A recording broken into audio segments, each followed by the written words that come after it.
to show you now how to make chapters in a YouTube video that you have uploaded. So I'm going to go online now to my YouTube page, and I have uploaded a video here. So this is the sea changes, the PDST sea changes by Dean, where we put just annotations in it.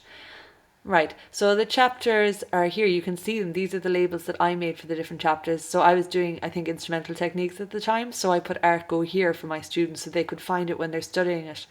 Also for me, if I'm doing any exams in the class, I often use this video and I put chapters in it so that I can play the section that I want.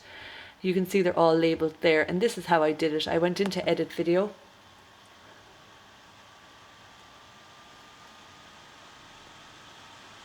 Now I'm in the YouTube studio here, and here's my description, and as I scroll down you can see these are the titles of my chapters. So I wrote in intro and I wrote down the brackets and 0 minutes 0 seconds. That's what I wrote in there, and these are all the different chapters I chose. I can take out glissando if I want. If I don't want that highlighted anymore as a chapter, I can just take that out and it won't be there anymore.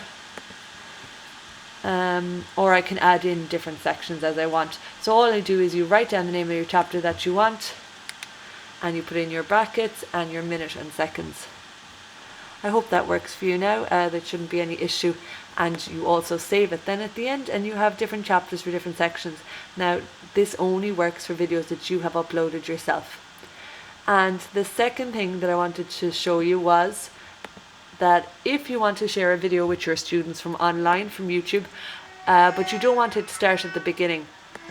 So maybe there's an important part for you that's only in the middle of it, or that starts at 4 minutes or something like that. So if you want to share it with your students, you click on share and click start at, and choose the point that is important to you for your class. So let's say we want the video to start at 3 minutes,